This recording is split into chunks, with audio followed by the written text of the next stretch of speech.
Turn your hearing aid down, man. The other thing that Mayor Allender's talked about is cutting your representatives down in half, right? This goes back to your voice, right? So you elect 10 representatives. He wants to reduce it to 5.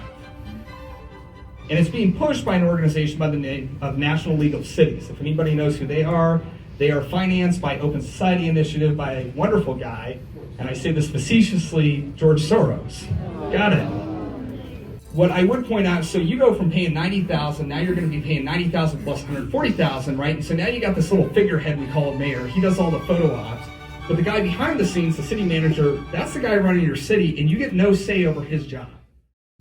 And what I mean, how many people are familiar with home rule? Raise a hand. So what this ultimately came down to is South Dakota and we were a very progressive state in the 1920s, right? We were one of the first to have initiated a referendum and recall in the country. A lot of people don't know that.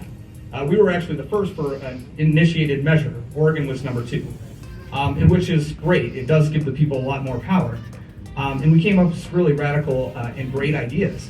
That in 1958, if you want to scroll up, and I'll just go through the history in South Dakota so you have a little bit of background, because the people that are trying to initiate this, they aren't talking to you, right? They're doing this behind closed doors, and I just want to point that out, right? They've spent $38,000 of your taxpayer money without you even knowing about it. So starting in 1957, Democrat Senator, again, Democrat, not a Republican, Democrat, C.L. Cobb, he first introduced this. And in 1958, right after it was put on the ballot, and if you want to click to the right there, this was defeated by South Dakota. And if you want to flip forward, I'm just going to go through this fairly quickly. In 1961, he came back, right? You got to admire a guy that's really dedicated to an idea. He spent his entire legislative career pursuing this. So flip forward, he finally got it passed, both houses got it put on the ballot in 1962, and it finally passed, right? By 4.2 points in an election. So in other words, 52%, right? You need 50% plus 1. He barely, by the skin of his teeth, got this back. So let's fast forward. The first city to defeat home rule was, give it up for Rapid City, right? 1965, right? What's interesting is under the 1962 constitutional amendment, I wanted to point this out because this history matters, folks. In 1962, the first vote was just to form a home rule charter committee, just to devise a plan. So they wanted to know, are citizens willing to pay, for example, $38,000 of your taxpayer money just to research and put this thing together? But I just want to flip forward after this. It was defeated in voters by almost 68% in 1965. So in 1971, a rhino Republican and a Democrat got together and said, geez, that 1962 home rule ain't working out because nobody, literally, and I mean nobody in the state of South Dakota even wants to form a charter committee, right? Not one home rule city had been established in the state of South Dakota under the 1962 amendment, right? I just want that to sink in because that should say something about who we are as people, that we continually defeated this statewide. So in 1971, they said, let's revise the constitutional home rule and let's shorten it up. As a matter of fact, every legislator in this room will know these phrases really well, and it's a long-term phrase. We're going to have a cleanup bill, right? We're going to clean up that language. In other words, we want to just strike everything, again, those restrictions and accountability to make sure the people you have your say, we're going to get rid of that. So what they did is they made sure that you only vote once. You don't get a vote on forming the committee. You get a vote after we put everything together, and when you're not looking, we're going to slap this on the ballot and tell you what a great thing it is and try and get you to vote for it. And so in 1972, it passed, barely, but it passed. Which kind of fast forward, and click one more. A guy that I actually get along with, Mayor Keith Carlisle, when he was mayor, he explored the idea. And it became so bogged down into controversy that he didn't pursue forward. He never even formed a home rule charter committee. Click one more. So that brings us up to today. Mayor Steve Allender, guy that I just love to hate, and I'm sure he hates to love me. Anyways, starting in August 29th of 2019, officially and in publications, Mayor Allender started talking about home rule. But it's interesting, if you look through his campaign material, because I'm a bit of a research guy, he actually was talking this on the campaign trail, if anyone was paying attention. He's had a very singular focus for quite some time, and that is the consolidation of power in local power here. But long story short, right, they get this passed right around Christmas, right before the holiday season. And so what gets interesting, flip forward one more, and I'm going to add a little more detail in here. So they passed this in December of 2019. By February, they sign a contract with a consultant by the name of Helen Usera that owns Usera Consulting, LLC. Ends up paying her out of $35,052 of it, so that's 90%, if anybody's keeping track. At any rate, so by April of 2020, right around, again, notice the holidays here. We've gone from Christmas to Easter. Anyone noticing the trends here? Anyway, so again, around another great Christian holiday, we're passing another deal to actually formally formalize and form the committee. They get 1 year to study and come up with a charter and propose it to the people. Now, May 4th, we have June elections. How many days does that give us to campaign against this or even discuss it publicly? If they come back exactly 1 year, that gives us under 30 days. And they're going to say, yeah, we're going to introduce this on the ballot. So anyone that wants to oppose this, you have less than 30 days. And here's the kicker, under our state constitution, they got to use your taxpayer money to campaign on this deal. Let that sink in. So, yeah, that's right. So 3.5% of all the cities in South Dakota are home rule cities. Not very common, right? Even today. And what gets a little more fascinating, I plan on, finally calculating this out, but from what I can tell, a little over 85% of them, right, are all East River. And if you know anything about this state, right, West River's Republican, East River's Democrat, right? I'm just pointing out some of the trends here. What gets a little more interesting, too, is pretty close to about that 80% mark have been passed literally in the past 10 years. So I'm just trying to point out that this is a very liberal, progressive agenda that is really ramping up, especially in recent years, and it's being pushed by an organization by the name of National League of Cities. If anybody knows who they are financed by Open Society Initiative by a wonderful guy, and I say this facetiously, George Soros. Got it. What gets interesting is Mayor Allender's trying something really unique, and it gets even more devious, and this is why I just kind of want to plug all these details, and I know I'm giving you a ton of information. I will answer any questions you have. He wants you to get paid the same price for two different people to do the same job, right? So double the cost, less of the fun, right? Kind of the reverse slogan for Wrigley's Gum. So he wants to establish a city manager, right? But here's the problem with city manager. The city manager, right, they do all the daily activities and run your city, but you never get a vote for the guy, right? You get no say in that whatsoever. Your city council will likely hire or establish a hiring committee, and a bunch of bureaucrats will decide who that is, and you're going to pay him. As a matter of fact, my good friend Sam Quaker, who's a former mayor here, he got pretty smart. He's now a city manager. He went from $90,000 a year as city manager over the second largest city in South Dakota, right? Now he's in a town of 40,000, maybe, Sheldon, I don't know, it's about 40,000, so it's even smaller than this. So he does less work, and now he gets paid $135,000 plus benefits, right? Sweet deal, and I love Sam. I mean, he's a good guy, but as a taxpayer, yeah, no, I'm gonna opt out of that deal because I'd like a little more say over the guy that I'm paying $140,000. The problem is, under our state constitution, you don't just get a city manager, right? You still have to retain the mayor. So now you're paying $140,000 is the average in the Midwest for city managers, right? And by the way, the proponents of this are going to tell you this is all about continuity of government. I encourage you to just Google city manager turnover, right? There's literally thousands of studies on this. That is one of the most overturned positions in municipal government in the United States. So, at any rate, what I would point out, so you go from paying $90,000, now you're going to be paying $90,000 plus $140,000, right? And so now you got this little figurehead we call a mayor. He does all the photo ops. But the guy behind the scenes, the city manager, that's the guy running your city, and you get no say over his job, right? The other thing that Mayor Allender's talked about is cutting your representatives down in half, right? This goes back to your voice, right? So you elect 10 representatives. He wants to reduce it to 5. Yeah, I really do boil this down. There's less oversight. So let's go back to the COVID-19 and our recent mask mandate fight.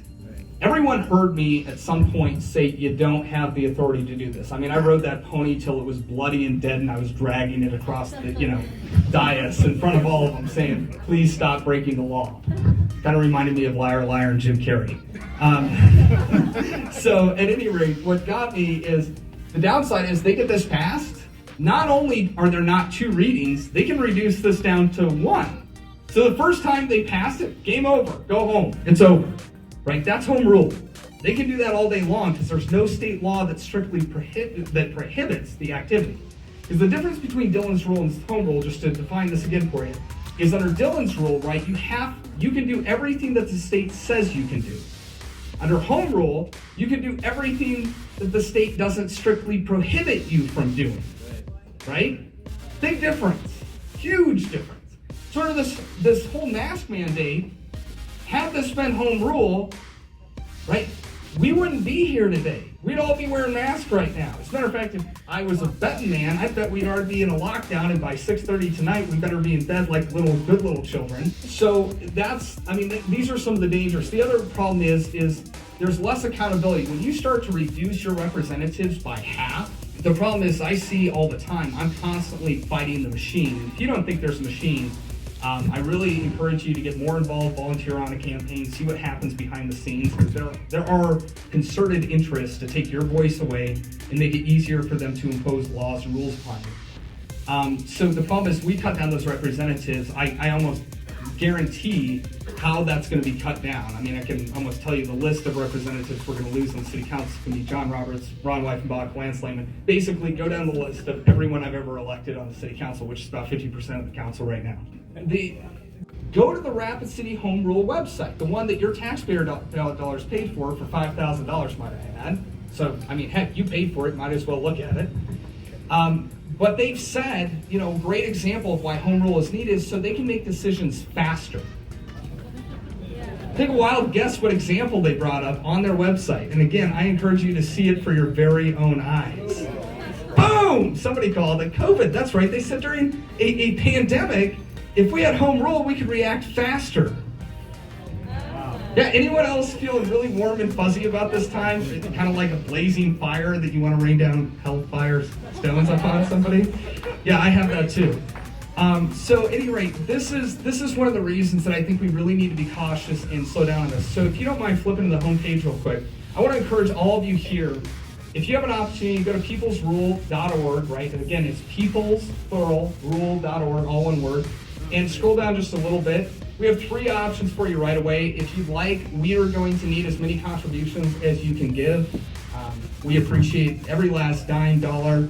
It means a lot. As a matter of fact, on average, every postcard is 50 cents. That's about 25 cents for print, 25 cents for bulk mailing rates using my bulk mailing postal permit.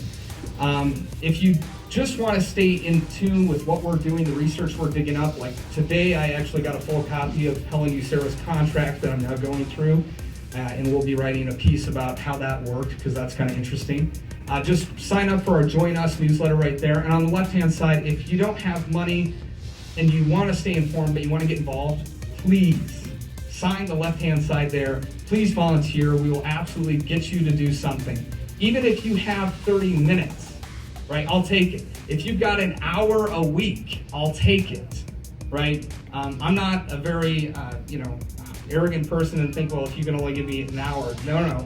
You got an hour, let me know. I will put you to work with a great task. So please take the time, sign up, get involved, and please get informed.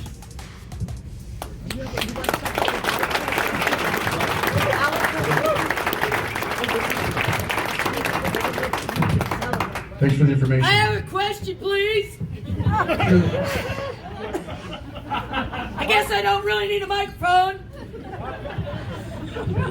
Turn your hearing aid down, Ed.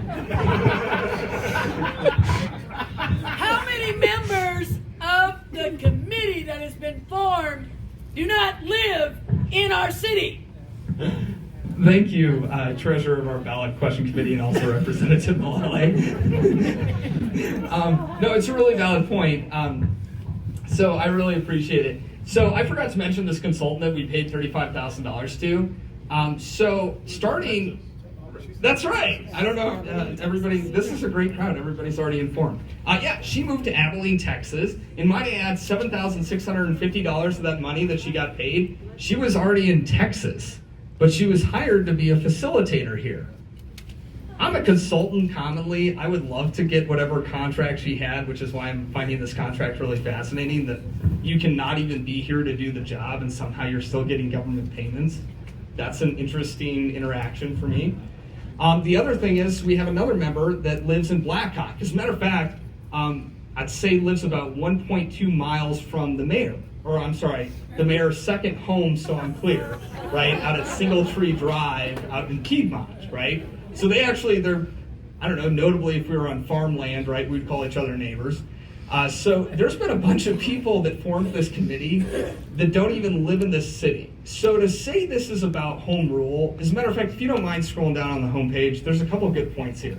Go ahead, just scroll over one of them, any of them.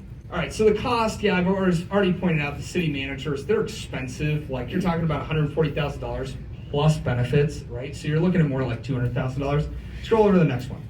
Extra powers. Ooh, this is a really valid point. And I'm sorry, I have so much information. I've been studying this for a while, so it's like, but they actually can get extra powers, right? A lot of people, this is a fine point, and what is that state law again? I need to change that link. South Dakota Codified Law 910, 1510. So under South Dakota Codified Law, the mayor, right, there's certain limitations the mayor has, right? Back to the Dillon's rule. They can only do what we say you're authorized to do. Under home rule, it's anything we haven't strictly prohibited you from doing. So under a city manager under home rule, they can actually allow the city manager to, for example, hire and fire personnel at will, which is also an authority explicitly granted to the city managers. Right? They can do all. With the union? Well, the unions are different. Obviously, they're protected workplace. But under a right to work, right, it throws it, especially if you're like top staff, right, and you're usually not in a union position, like the city attorney, which God willing, that would happen. Just gonna say that out loud. Right, no, that's fine. That's fine. Joel Landine, I meant every word of it, and I hope you know that. Especially if I just want to. As a matter of fact, since I am being recorded, I want to say this really publicly. Just enjoy it and revel in it. If you're so stupid after graduating law school, you don't know Robert's Rules of Order, you deserve to be fired. Okay. So, next one over, silence. Sorry, that made me feel good tonight. All right, so they want to silence the citizens by reducing our representatives. I've been over that. Scroll over the last one. I think this one's really valid. Backroom deal. The fact is Mayor Allender, right, wrong, or indifferent, when they passed the Civic Center, the time they did it when I didn't sue them in a court of law, speaking of which, I didn't go to law school, but I have one against Joel Landine in a court of law, and I will drive that down his throat for the rest of his life. So yeah, you can sue people pro se without paying attorneys, by the way. So at any rate, this situation, right, last time, when I was out of town working on stuff and they decided to introduce Civic Center, I will point out that at least he held information hearings, right? Like you had an opportunity to at least hear about it, get to know it, right? Decide for yourself as citizens of Rapid City whether to vote it up or down. I'm pretty sure I'm the only guy on stage talking about this right now, right? I doubt anybody else has even paid attention and said, hey, have you heard about, this huge project to change our entire city government? Like, I don't hear anyone else talking about this. And so if this was really about an open public deal, then why isn't Mayor Allender standing here explaining it to you? Right? This was his idea, right? I mean, maybe he ought to at least have the gall to say, hey, by the way, I'm going to spend a bunch of your city money, hire this really expensive consultant, and this is what I want to do and why. But he isn't around, right? He's not talking about this.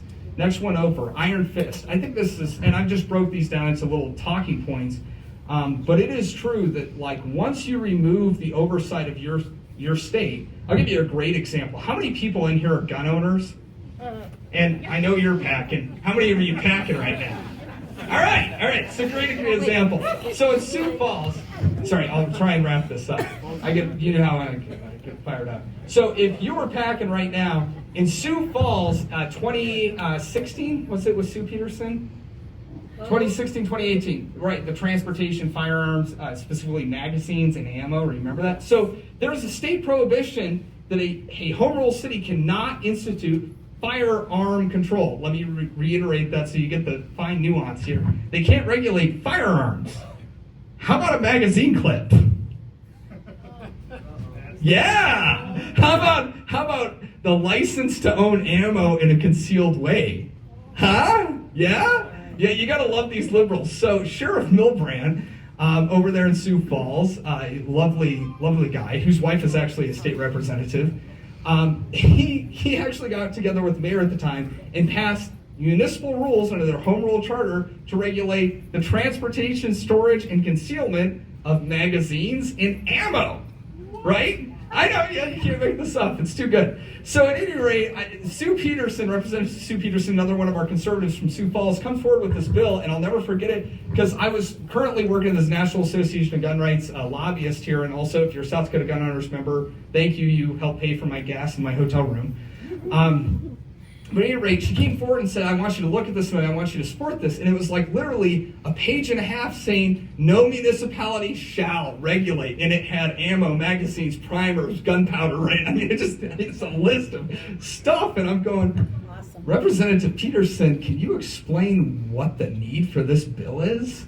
And that was one of my first introductions to how out of hand home rule can get. Because then she brought all these municipal ordinances to me and I went, oh my God. Well, this makes sense. Luckily, we did pass that, so now, unless they figure out another chemical formula that they can regulate for gunpowder, I don't think they can regulate it now.